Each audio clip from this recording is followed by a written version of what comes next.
Hello and happy Europe Day.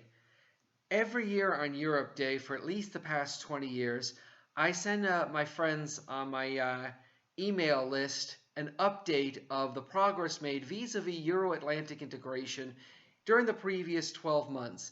I say this as a staunch, lifelong supporter of the Euro-Atlantic integration process and a proud citizen of NATO since birth and a proud citizen of the European Union since January 1st, 1995. This year I decided to do it via video that I will post on one of my two YouTube channels. So at any rate, of course this year's Europe Day update begins with the situation in Ukraine. Like many of you, I am just shocked and saddened at Russia's brutal and senseless invasion of Ukraine. I did not think that Russia would actually do this. I am heartbroken and devastated that it has. However, I'm very glad to see that Ukraine has done a fabulous job fighting back, and looks like Ukraine is poised to win this war shortly. I certainly send my thoughts and prayers to Ukraine. Hopefully, Ukraine will have a short victory. And out of this horrible war could perhaps come a speeding up of the Euro-Atlantic integration process.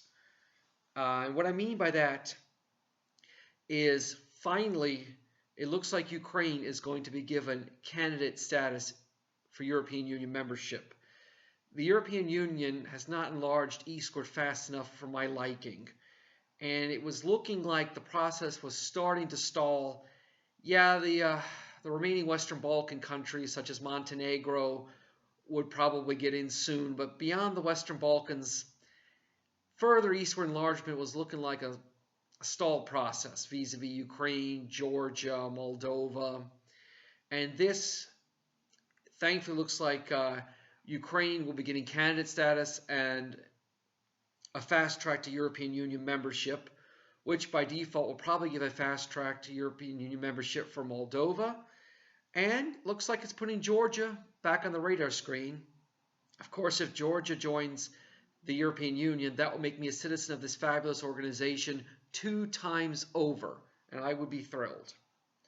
And likewise, it would probably also help speed up the process for the remaining Western Balkan states such as Albania or North Macedonia or Serbia or Montenegro.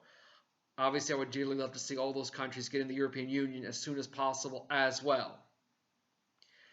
I would also like to note that it has always been my dream to someday see Russia as a full member of the European Union. I realize that is at best decades off, if ever, but I still hold on to hope that someday Russia will be a full member of the European Union. The other big piece of enlargement news this year is NATO. Now, Zelensky has been kind of forced to say that he's kind of backing off on NATO membership for Ukraine, but if Ukraine scores a huge victory here, hopefully that will be on the table. What is, however, on the table, and it looks like later this month, Finland and Sweden will be applying for NATO membership. That has been a dream of mine my whole life.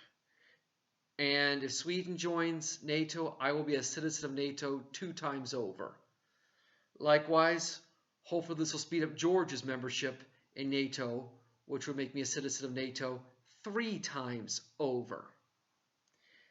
The other big piece of enlargement news this year is it looks like Croatia will be adopting the euro next year. It's been a little while since the euro was enlarged, so it's great to see Croatia adopt the euro.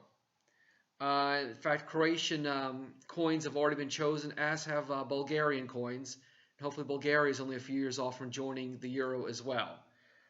On a side note, I've become very afraid of the idea of a cashless society, and it warms my heart to be in Eurozone countries using the euro. So please, let's not go cashless.